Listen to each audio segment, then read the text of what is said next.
Hi, welcome to the Keto House. This is April. Hi, welcome to the Keto House. Hi, welcome to the Keto House. This is April.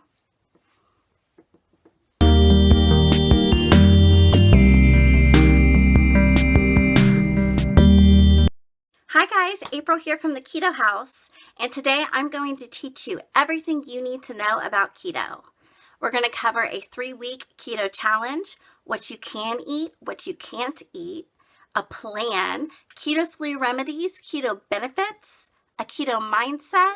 We're going to touch base on intermittent fasting, what macros are, my results, and I'm even going to include a super easy, no-fail keto bread recipe. So let's get started. For the 3-week challenge, I challenge you to go 21 days with absolutely no sugar or carbs. In doing so, you're going to detox your body from sugar, and I'm going to tell you all the benefits that is included in that. A few keto benefits include weight loss and fat loss, lowers risk of heart disease, increases level of good HDL cholesterol, reduces blood sugar and insulin levels, and lowers your blood pressure, and many, many more.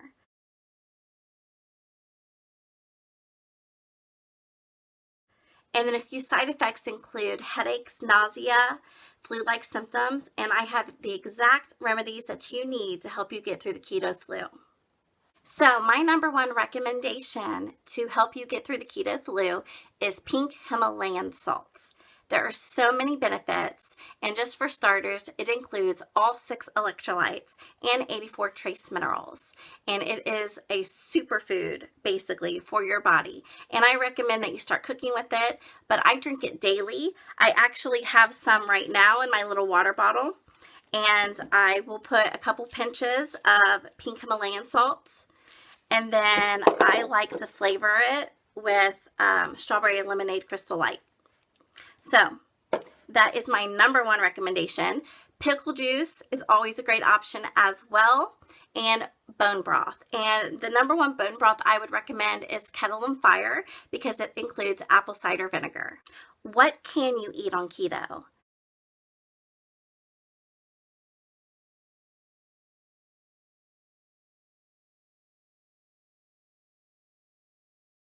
I am inserting a link here in the video or over here that you're going to be able to go straight to, and it goes through and lets you know all the keto-friendly foods that you are allowed to have. And as for what you cannot have, anything that is sugar and anything that is grains. And you can look up no sugar, no grains. It's very similar to keto. That's how we got started.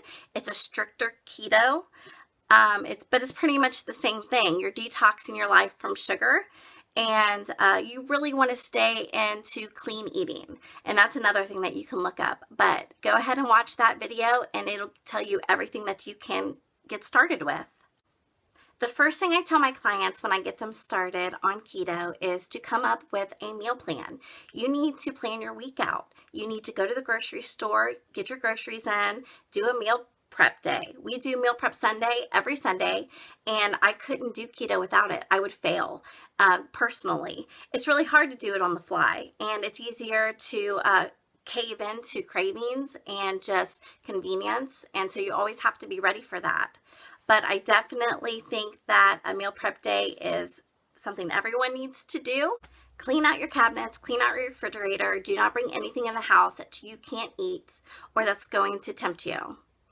And if other people are bringing it into the house, do what my husband does. He throws it away behind my back, which really is beneficial. So I do appreciate that. We do that to each other, actually. Keto mindset. My husband always says that freedom is a mindset before it's a reality. And he'll be very proud of me for remembering that quote of his. But it's very, very true. You need to get mentally pumped. And this diet helps that. This lifestyle, it helps that. It gets you motivated. It gives you your energy back. And everything you need to do to function as a better person. I have a huge testimony of what keto has done for me. And I won't go into every specific detail of it today, but one day I will tell you my story. And the people that do know me, they know my story, and that's why I've been a testimony to other people, because if I can do it, you can do it. Trust me. But find a support group. Find somebody that's going to encourage you. You're going to get a lot of bash from it just saying keto. But honestly, if you tell people it's no sugar, no grains, then they're going to congratulate you. But we've been programmed that keto is bad for you. And every day, more and more tests are showing and proving that that's not the case. So do your own research. Intermittent fasting. That is a subject that you technically shouldn't probably get into at the beginning, but some people want to start the best way and start hardcore. And if you do, then I would look into intermittent fasting by Dr. BERG. He has an incredible video on that. I have followed Dr. BERG since the beginning. Well, since I started with Vinnie Tortorich with my husband on No Sugar, No Grains. And as I came into my own journey, we have found Dr. BERG. We love him. And he has taken me to the next level. So I definitely recommend that you look up his videos. You're going to learn so much. And with intermittent fasting, it just helps you burn fat at a more rapid pace. It's incredible. And the benefits it has on your body, I just can't pass that by. We do a 24-hour fast weekly. Some people do it monthly, but you have no idea the kinds of benefits that we're all missing out on.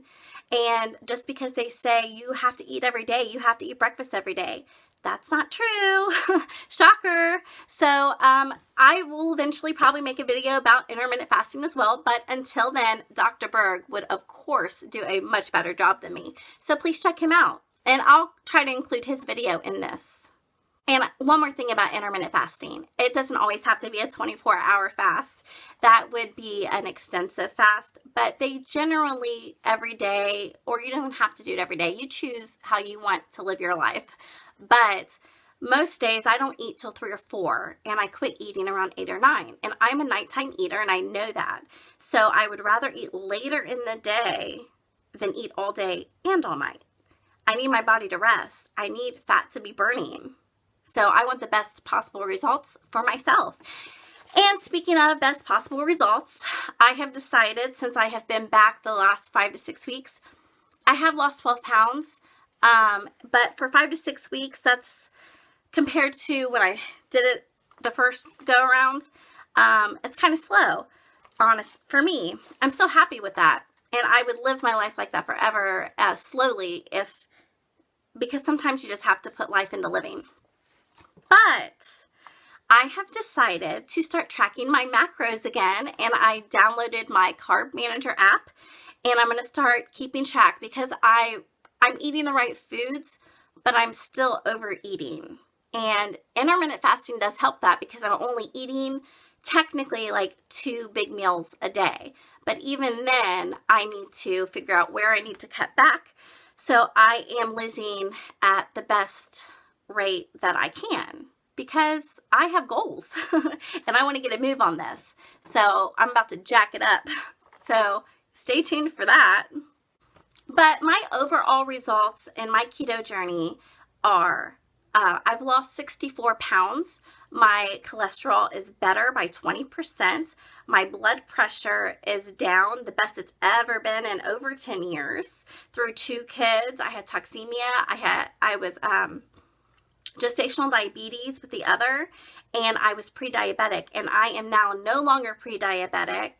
I'm off my blood pressure medication as of today, and I'm down 64 pounds, and I'm feeling great. My energy is so much better than it used to be. I was exhausted and lethargic all the time, nauseous every day, and I'm not anymore. I'm able to live my life again, and it feels so great, and I didn't even know that I could. I never knew what was wrong with me, and it makes sense what I was putting into my body.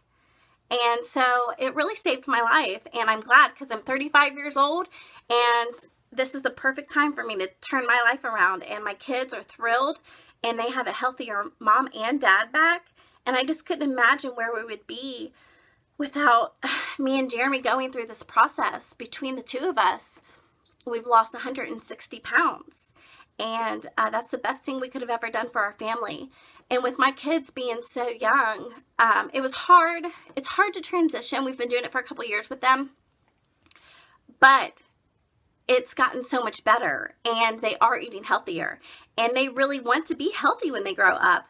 So I'm glad to instill that in them now, instead of being 35 years old and just figuring it out.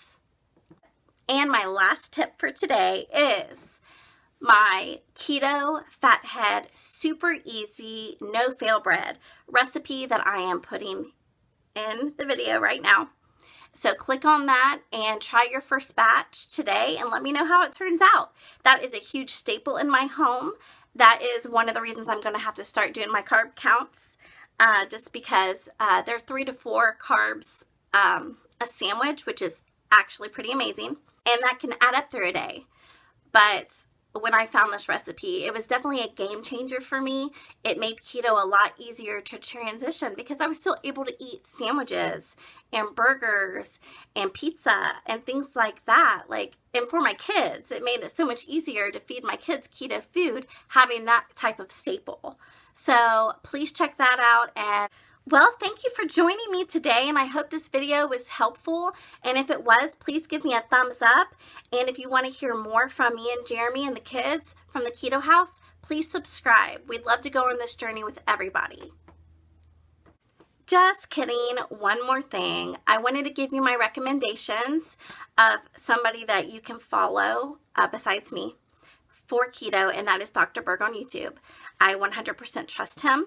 I also would recommend you watching the DVD or on Netflix, The Magic Pill, and you can get it off of Amazon as well, which I am putting the link in the description. So if you want to order that, you can right below.